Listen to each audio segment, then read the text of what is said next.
I'm talking today to Patrick Awuah, who is the founder and president of Ashesi University, which is a private but not-for-profit university in Ghana. Patrick, how did you come to set up a university? Not many people do that.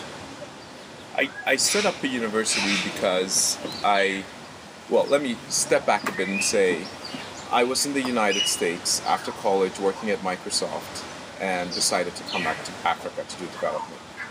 And I decided to do education because as I looked at a bunch of different problems and drilled down to what the root causes were, why these problems have not been solved or why they exist in the first place, leadership seemed to be fundamental across industries, across sectors. So if you take any problem, healthcare, infrastructure, education, civil service, and ask why is this the way it is, you get a set of answers, ask why, you get another set of answers. Quickly you realize that leadership cuts across the board. It's common to all of them. It's common to all of them, and it seems to be a root. Leadership as defined by all the people in positions of influence or decision makers who are accepting the status quo or who didn't care or who are corrupt. Yeah.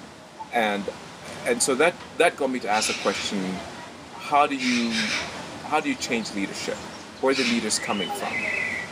That took me to the educational system. And I looked at education from kindergarten through graduate school and realized that there was a lot of rote learning going on. Classrooms were overcrowded. But I chose higher education in particular because less than 5% of college-age kids go to college in Ghana. And this is true in sub-Saharan Africa. And so the thing about 5% is that means that when you walk into a classroom in a university in Africa, you're looking at what that country is going to look like 20 to 30 years forward. When those 20-year-olds are in their 50s and they're running the show. Yeah. And so I decided to engage at that level. Okay. And so describe very briefly the university and what it does. Ashesi University is trying to, what we're doing is we're trying to change the way education is done in sub-Saharan Africa. And in particular, focus on problem solving, on critical thinking, on creativity, and most importantly on ethics. So ethics and compassion, just caring about society and really asking the question, what is the good society and how do we achieve it? And what is our individual role in achieving that? And though you teach quite a lot of technology, you're also a great believer in the liberal arts as a way of instilling those values that you talked about. I'm a huge believer in the liberal arts. I experienced that when I went to the United States. I think there's something magical about getting young people in a classroom and having them study a lot of different things, to study the humanities and the social sciences and natural sciences before they specialize in a major. Because it gets them to see problems from many different perspectives. It gets them to be analytical in a quantitative and a qualitative way, and it helps them to connect the dots, right? And so that's fundamental to what we do at Ashesi. And we talk about leadership, we tend to sort of imagine that's at the grand level, it's at the level of the politician or whatever. Talk to me about the difficulties of leadership in African countries at the more modest level, at the kind of the hospital level, or at the company level even. Well, I think if you think about, say, hospitals, the example you gave, who are the leaders in the hospitals, right? Most people think, well, is it the president of the country? Is it the minister of health?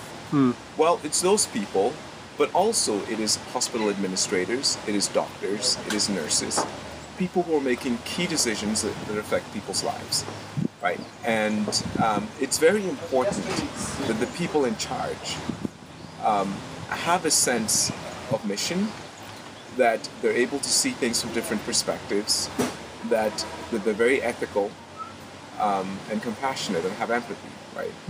So when I talk about the 5%, it's the doctors and the lawyers and the judges and the engineers and the businessmen, the civil servants, politicians as well, but it's everyone who is, making major decisions that affect the country. And let's move to the grand level. the big men. Africa has been ill-served by leaders who have been quite authoritarian and brooked little difference.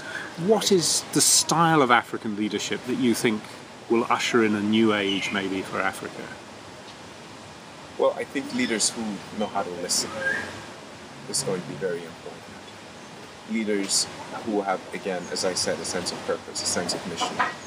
What is it that drives them? Is it about being in power, or is it about something greater than that? Is it about moving society? Is it about improving the human condition? We need leaders, at the top who fundamentally understand that they're the guardians of their society, that history will judge them based on what they did for others and not for how much wealth they acquired for themselves. And so this is going to be very important. Now, I think that there is a progression of democracy across Africa. And that's a very good thing, because leaders are going to have to be more responsive to the needs of their communities. But, democracy requires work, right? Yes. I mean, it requires work, it requires an engaged citizenry. And so, in a sense, we've got this situation where, on the one hand, we need the top politicians to see themselves as servants of society, and we need the citizens to see themselves as leaders of the politicians, right? So it's going to require everyone's engagement to make this work.